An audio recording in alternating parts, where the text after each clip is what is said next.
Jesus entered Jericho and was passing through. A man named Zacchaeus lived there. He was a chief tax collector and was very rich. Zacchaeus wanted to see who Jesus was, but he was a short man. He could not see Jesus because of the crowd. So he ran ahead and climbed a sycamore fig tree. He wanted to see Jesus, who was coming that way. Jesus reached the spot where Zacchaeus was. He looked up and said, "Zacchaeus, come down at once. I must stay at your house today." So Zacchaeus came down at once and welcomed him gladly. All the people saw this. They began to whisper among themselves. They said, "Jesus has gone to be the guest of a sinner." But Zacchaeus stood up. He said, "Look, Lord, here and now I give half of what I own to those who are poor, and if I have cheated anybody out of anything, I will pay it back. I will pay back 4 times the amount I took." Jesus said to Zacchaeus, "Today salvation has come to your house. You are a member of Abraham's family line. The Son of Man came to look for the lost and save them." While the people were listening to these things, Jesus told them a story. He was near Jerusalem.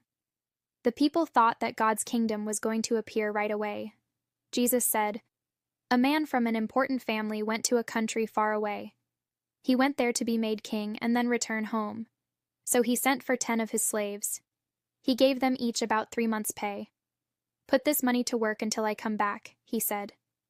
But those he ruled over hated him. They sent some messengers after him. They were sent to say, 'We don't want this man to be our king.' But he was made king and returned home.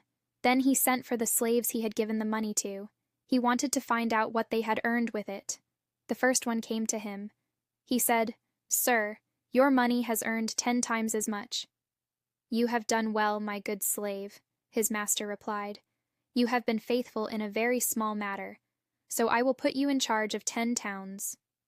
The second slave came to his master. He said, 'Sir, your money has earned 5 times as much.' His master answered, 'I will put you in charge of 5 towns. Then another slave came. He said, 'Sir, here is your money. I have kept it hidden in a piece of cloth. I was afraid of you. You are a hard man. You take out what you did not put in. You harvest what you did not plant.' His master replied, 'I will judge you by your own words, you evil slave. So you knew that I am a hard man? You knew that I take out what I did not put in? You knew that I harvest what I did not plant? Then why didn't you put my money in the bank? When I came back, I could have collected it with interest.' Then he said to those standing by, 'Take his money away from him. Give it to the one who has 10 times as much.' 'Sir,' they said, 'he already has 10 times as much.' He replied, 'I tell you that everyone who has will be given more. But here is what will happen to anyone who has nothing. Even what they have will be taken away from them.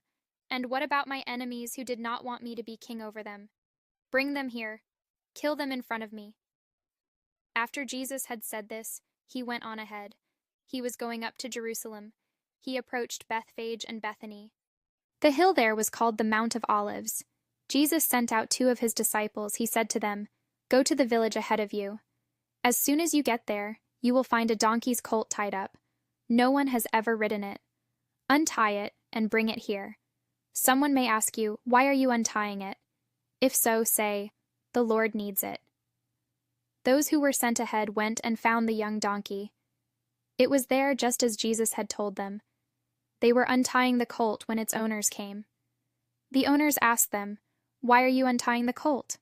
They replied, "The Lord needs it." Then the disciples brought the colt to Jesus. They threw their coats on the young donkey and put Jesus on it. As he went along, people spread their coats on the road. Jesus came near the place where the road goes down the Mount of Olives. There the whole crowd of disciples began to praise God with joy. In loud voices they praised him for all the miracles they had seen. They shouted, "Blessed is the King who comes in the name of the Lord. May there be peace and glory in the highest heaven." Some of the Pharisees in the crowd spoke to Jesus. "Teacher," they said, "tell your disciples to stop." "I tell you," he replied, "if they keep quiet, the stones will cry out."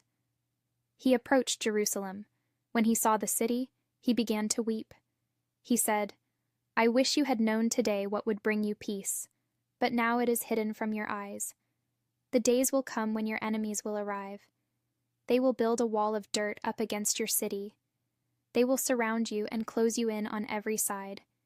You didn't recognize the time when God came to you, so your enemies will smash you to the ground.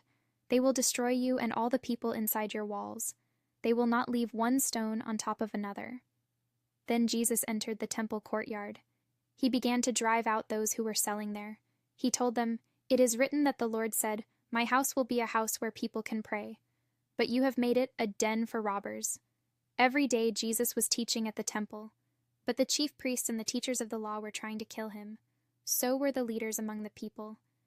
But they couldn't find any way to do it. All the people were paying close attention to his words.